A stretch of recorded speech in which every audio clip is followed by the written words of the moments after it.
আসসালামু আলাইকুম। আল্লাহর বান্দা নবীর উম্মত, আল্লাহ আল্লাহ রসুলের কথা বললা, জান্নাত জাহান্নামের কথা বললা, একটা টাকা বিনিময় নেওয়া যাবে না। আল্লাহ সূরা মায়দার মধ্যে বলছে, আল্লাহর কথা বলে একটা শস্য পরিমাণ বিনিময়ে তোমরা কেউ খুঁজো না। আমরা বিনা স্বার্থে বিনা পরিশ্রমে আল্লাহর কালামত দাওয়াত দিব। আমাদের প্রিয় নবী হযরত মুহাম্মদ সাল্লাল্লাহু আলাইহি সাল্লাম এই দিনের দাওয়াত দিছে বিনা স্বার্থে। তার সাহাবীরা এই কালামত দাওয়াত দিছে বিনা স্বার্থে।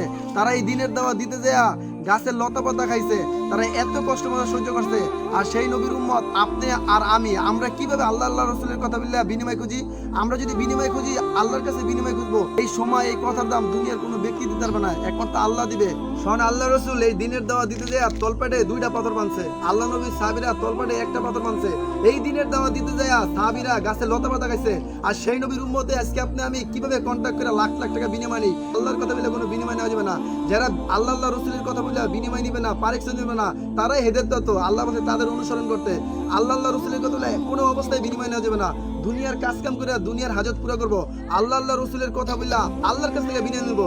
এই বিনিময় আল্লাহ পরকালে দিবে। সামান্য লাইক কিছু টাকার জন্য আল্লাহর কোরআনের আয়াত বিক্রি করা যাবে না। বিনা স্বার্থে বিনা স্বার্থে একজন মা তার সন্তানকে বিনা স্বার্থে বড় করে, সেরকম আল্লাহর বান্দা নবীর উম্মত যদি দাবি করেন, আপনিও আল্লাহর কালেমার দাওয়াত, দিনের দাওয়াত, জান্নাত জাহান্নামের দাওয়াত বিনা স্বার্থে বিনা পরিশ্রমে দিবেন। লা ইলাহা ইল্লাল্লাহ মুহাম্মাদুর রাসূলুল্লাহ।